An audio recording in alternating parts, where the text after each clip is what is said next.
Welcome to Battletech Legends and Mechs, a short story podcast telling tales from around the Inner Sphere and beyond. Hello, gladiatorial sports fans! Coming to you from the recording bunker on Solaris VII, it's time for the exhibition match number 4. I'm your host, Marx, and I'm joined today by none other than our compelling correspondent, the great Tai Kang Zhou. Welcome back to the bunker, Tai Kang. Nice to be back, and so soon. I thought you'd want to get Bill Kim, the Draconis correspondent, or that insufferable jerk-faced jerk, Adam Whoop-de-doo Davion, on the show before calling me back. That's true, but schedules being what they are, our audience is going to have to wait to get reintroduced to our full line of commentators. Ah, yes. I forgot that people working for lesser houses do not have the freedoms granted to those of us fortunate enough to work under House Liao. It must be hard. Said like a true patriot. This is our 4th exhibition match of the season between the Xandria City Blues and the Emerald Predators. This is going to be a great fight, bringing the cold, calm, calculating Blues into the talons of the hot-blooded Predators. The Predators have learned from last week's match between the Aces and the Hunters, and have elected not to send in fresh rookies. Am I correct that you managed to repair the interview chamber for this match? Yes, we are thrilled to bring you the pre-match question period. Brief interviews with both lances for today's match. But first, let's take a moment to talk about the arena and the circumstances of today's fight. Today's match is in the Desert Arena, a dry and desolate battlefield of mostly open terrain, with small hills to the northwest and southeast, and a small lake near the middle of the west side. Both teams will need to contend with the wide open terrain and lack of cover. Despite the relatively small size of the arena, only 450 meters wide by 510 meters long, this is a venue that favors powerful mid-range weaponry to take advantage of those big open spaces. It's half the size of a standard lance-on-lance arena, but for pairs of combatants, it is very tight quarters. Today's match will be in our famous Lance Commander format, in which the two teams are trying to destroy the heavier mech on their opponent's side.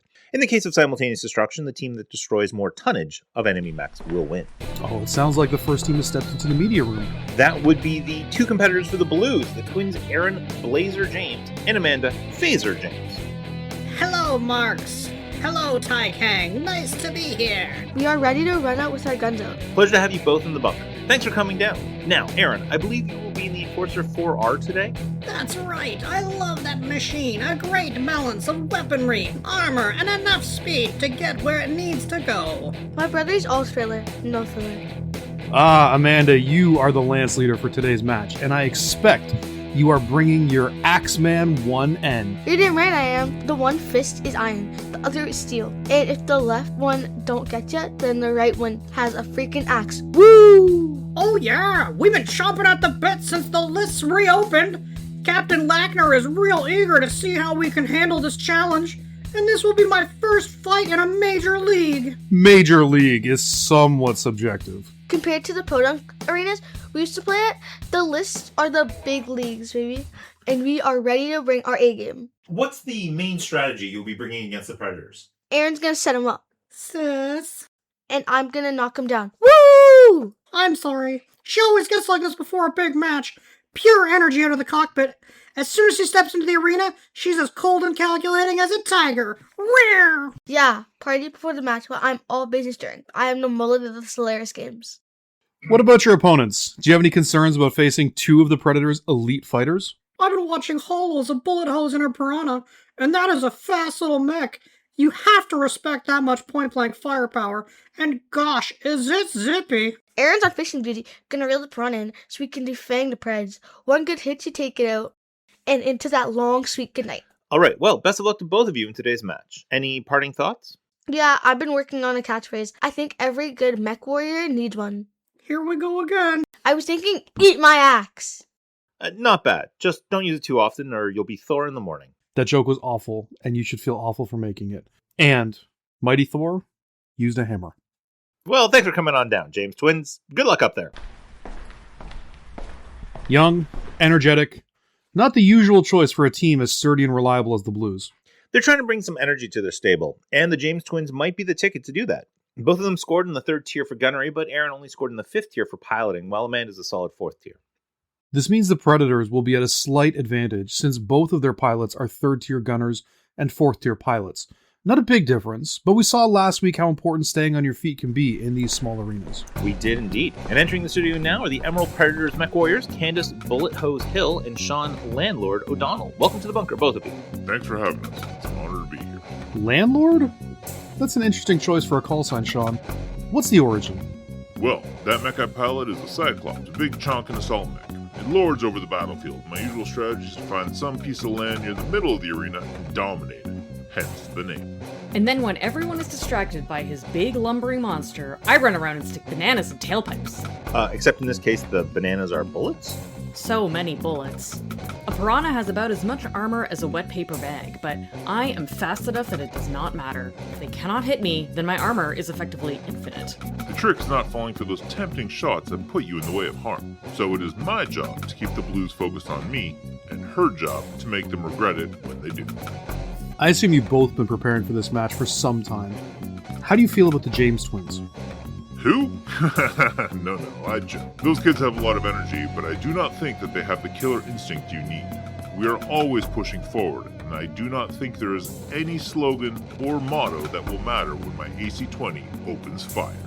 And even if they survive a hit from the big gun, my 12 machine guns will tear the insides out of most mechs faster than you can say, "Eat my axe." All right, well, good luck out there. Looking forward to seeing the match. I know we're not supposed to have favorites, but I do. And it's the Predators.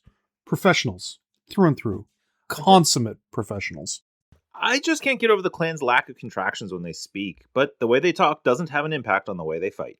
I am surprised that Landlord is driving an inner sphere mech instead of a clan option. Although, that stated, you can certainly get a higher tonnage of mech that way. I think that is the goal. We do our best to make sure that all of our matches are as closely aligned to the value of the pilots and their mechs, but at the end of the day, sometimes you want a 90-ton Cyclops instead of a 45-ton Ice Ferret. True, and of course, none of the stables are under any contractual obligations to run specific machines, although their options right now are a little on the slim side.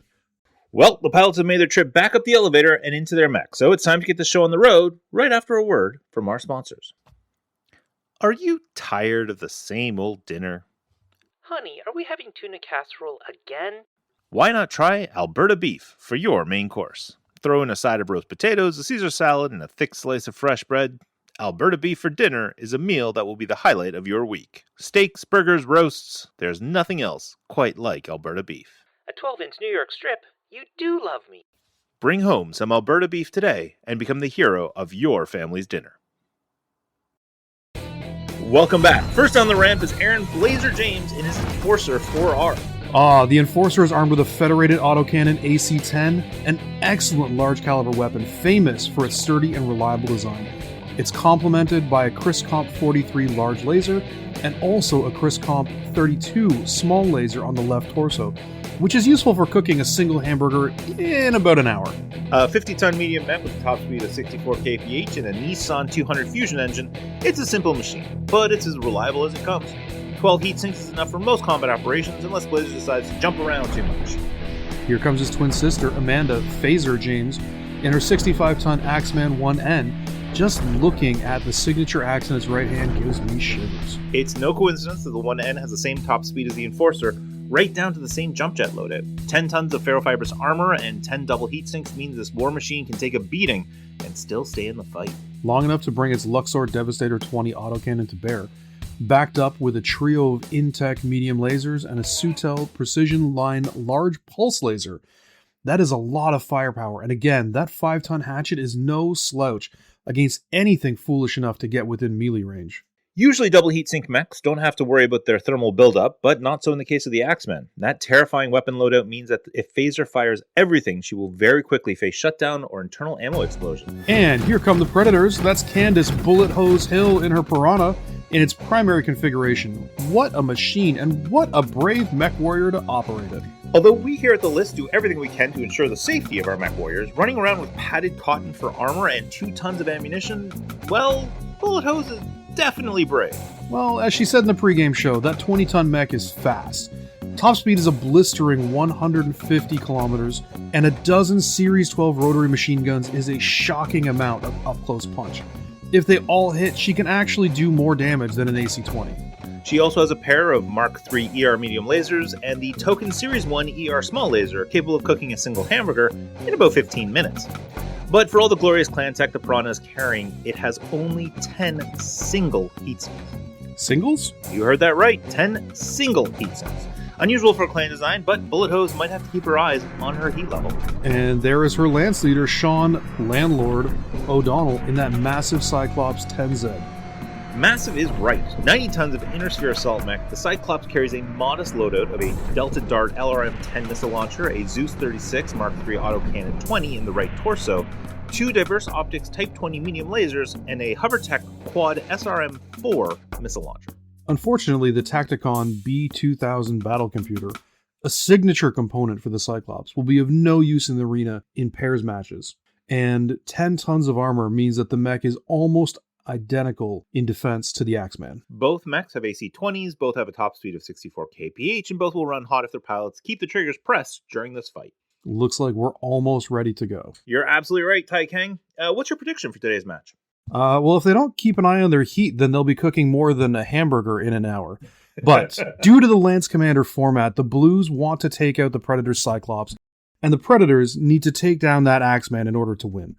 The Cyclops may have 15 tons on the Axeman, but I think that this is going to be a close fight. It will really come down to how much work Bullet Hose can get done before she's taken out by a stray shot, or maybe a thrown rock. Some harsh language? A mean look. That Piranha is just so fragile. That's true. The mechs are heading to the starting positions. Phaser moving her Axeman's position in light woods near the middle of the south side of the arena. Landlord has positioned the Cyclops to the northeast. Blazer has taken the Enforcer to the far southwest near that oasis. And lastly, Bullet Hose is out with her Piranha. And we're probably going to be saying this a lot this match, but wow, is that mech fast. It's almost at midfield and the battle hasn't even started yet. And here we go! Landlord mentioned his plan was to dominate the midfield, and it looks like he's walking down to do that, moving into another light forest closer to the middle of the arena. Blazer has jumped the Enforcer north into light woods, probably trying to get a line on Bullet Hose, but wow, that little mech has put on his running shoes and blitzed down the west side of the field, all the way behind Blazer. And Phaser is moving the Axeman north to try to get a line on the Piranha. One lucky hit could take that lucky little light completely out of the fight. It's going to have to be a very lucky hit, though. Even our cameras are having trouble keeping up with that little guy. Well, that's mostly just us having to use automated trackers on the cameras, since we still haven't managed to reach an agreement with the Camera Operators Union. I mean, you could just hire non-union scab workers. Gods no. Union or nothing, man. Of course. Looks like Landlord is opening up with his LRM, taking a shot at the Enforcer, who has no line of sight to the Axeman behind the rocks. The combat prediction computer? CPC? Hey, everyone complained about the pew-pew, so until we figure out something better, it's CPC. Anyways, the CPC is giving low odds to hit, and sure enough, those rockets are flying off towards the sunset. Bullet Hose is living up to her name and opening up on the Enforcer from behind. First up are those 2 ER medium lasers, average odds to hit. First shot, hits! A solid connection to the left torso. Oh no! Yes, that blast melted straight through the rear armor and went internal. And sensors say the Enforcer's small laser is no longer operational. A tragic blow. What if Blazer needs to reheat his lunch in 40 to 50 minutes? Nothing worse than cold sausage and sauerkraut. The second medium laser has flown wide, as did the ER small laser, but here comes the hurt. Those 12 machine guns are at long range, unlikely to hit, but there is a lot of them. Wow, listen to that cacophony. Like the drums of a laser pop band on crack. Out of all that, looks like only one machine gun managed to get a beat on the Enforcer, inflicting light damage on the right arm. Wow, Blazer is thanking his lucky stars there. He's looking to get a measure of revenge and is firing at the Cyclops 300 meters away, medium range for both his remaining weapons, unlikely to hit at this range. The autocannon burst has flown wide. And so has the large laser. Not a good start for his shooting, but he's probably more than a little rattled to have internal damage immediately after the fight started. Let's see if Phaser can do better with her shots on the Piranha. The AC-20 is at medium range, but with all the jinking that little mech has been doing, misses. One hit from that big gun almost anywhere on the Piranha would be game over for Bullet Hose. The large pulse laser is better odds by far, and also misses. Lastly, the 3 medium lasers hit nothing but air, and the Piranha remains untouched. Looks like things are going more or less according to plan for the Predators, and the Blues are struggling to catch up to their tempo. Some minor heat build-up on the Piranha and Enforcer, and enough heat on Phaser's Axeman to slow her down slightly. The Predators have seized the initiative, and as a result, Phaser has lumbered her Axeman a few meters closer to that Cyclops. Looks like Landlord is continuing to march towards the middle of the arena, hoping to bring his big guns into this fight. Blazer's jumping north, trying to get away from the Piranha's 12-gun salute, landing in some light woods. Anything to give some cover from that speedy monster. Bullet Hose has walked casually behind the Enforcer yet again. Jump jets are good and all, but in an arena of this size, the Blues are going to really struggle to stay away from that Piranha. It looks as if Taser in the Axeman... Phaser.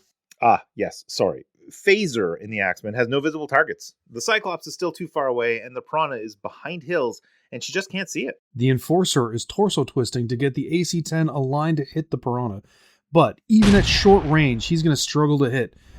Doesn't even come close. That Piranha might be bulletproof. Landlord opens fire with his LRM again on Phaser. Good range and tone. Hits. 8 missiles connect, 5 to the right leg, and 3 more to the right arm. Chip damage, but it'll all add up.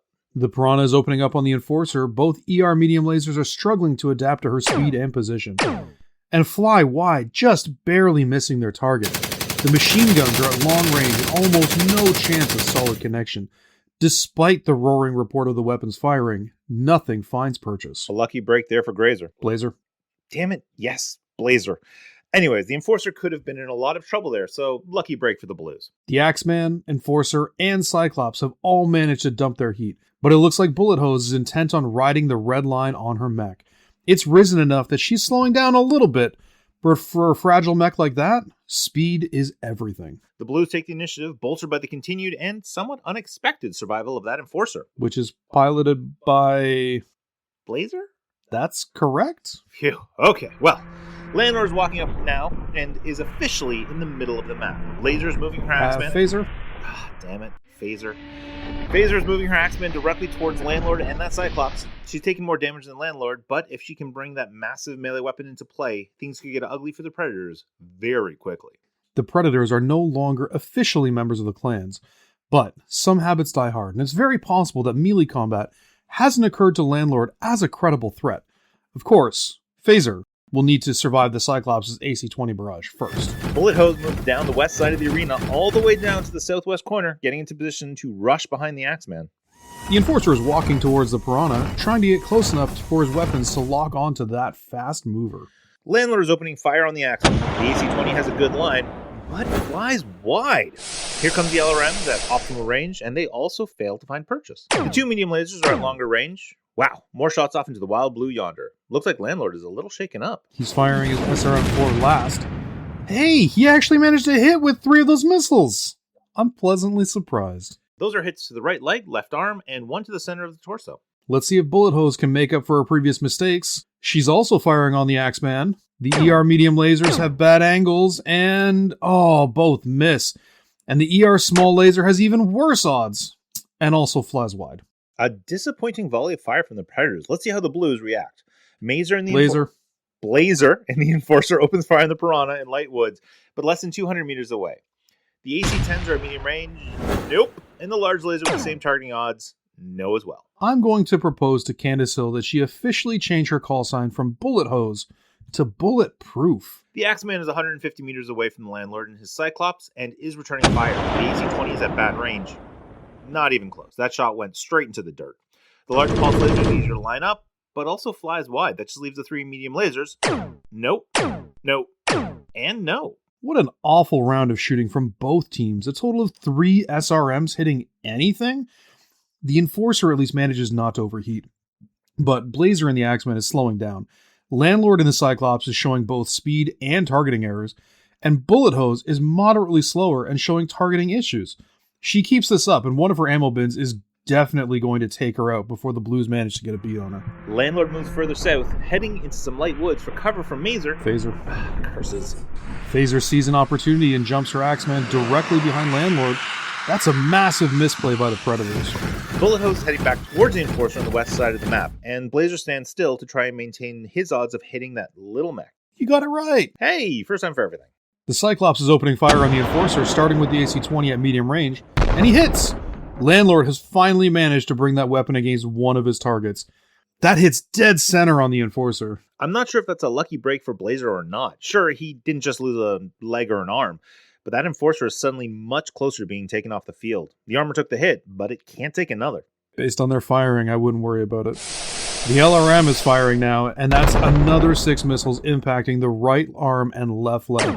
But he even manages to hit with one of those medium lasers. That's a deep gouge in the left leg. That armor is still holding, though. Say what you will about Steiner Engineering, but they make sturdy mechs. It took a little bit of luck, but Blazer is still in this fight. Bullet Hose is trying to finish off the Enforcer. She didn't manage to get quite to point-blank range, but almost. Those ER medium lasers are at great range. First shot is a hit.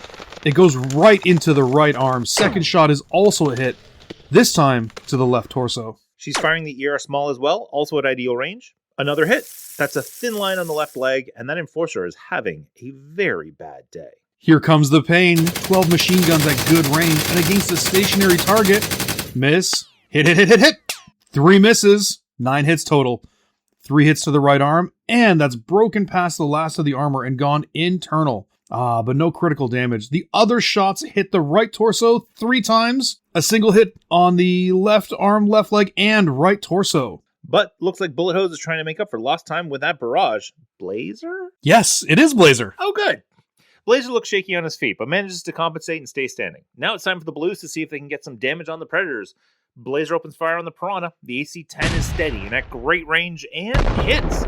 That hit center of mass, blasts past the armor, and puts some damage internal, but nothing critical seems to have been hit. The large laser also has an easy shot and manages to connect on the right leg. That's also melted past the armor. Oh, there goes the lower leg actuator. Dazer fires on the Axeman. Dazer. You know what? I'm just going to call them Azer, and the editor can add the correct prefix in post. Azer fires the Axeman's AC-20, lands it! That's a massive blow to the left leg, which goes internal, but doesn't hit anything important. Large pulse lasers lined up perfectly, and hits! That's a deep burn on the left arm. But here it comes. That's the Axeman's melee weapon coming down like a hammer. That's gone internal on the rear left torso. Oh, that's where the Cyclops stores its LRMs. But at least the case will protect that mech. If this was a clan design, you'd be right. Oh no! Oh yes! That is the sound of almost a full ton of LRMs ripping through the torso and the Cyclops. Goodbye, landlord. Looks like the just-in-time ejection system has managed to save the pilot. But that is it for the Predators this match. The Blues pull off an unexpected victory. All it took was landlord overextending himself slightly too far south, letting Azer get behind him. I thought it would be the AC-20 that would end the Cyclops, but whether by accident or intention, it was the iconic Axeman melee weapon that actually ended this match. Lots of ammunition sent into the clouds or the dirt. So it's a good thing Phaser thought to bring an axe to a gunfight.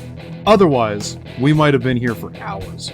Well, that just about wraps it up for us here on Solaris VII. I want to give a big thank you to Joel Morelli for the music, Aaron Hafferhall for the logo and art assets, and a reminder to anyone who has questions, requests, or comments, you can reach me at marx.battletech@gmail.com. I'd also like everyone to know that no AI was used in the creation of any part of this transmission, or any transmission on the Battletech Legends and Mechs podcast channel. We believe the only good robot is a big, stompy one that is piloted by humans. I'd also like to thank my co-host, Tai Kang Zhou. Thanks for joining us today, Tai Kang. It was my honor, and I hope we get to do this again. Just a reminder that the Capellan Confederation is doing our quarterly enlistment drive. Apply to be a citizen of House Liao, and you will get a free iPod Shuffle. The generosity of the Chancellor knows no bounds. The generosity of the Chancellor knows some bounds. Regardless, next week we have the Aces facing off against the Predators in our possibly last exhibition match of the season. Until then, have a great couple of weeks, and we'll see you on the battlefield.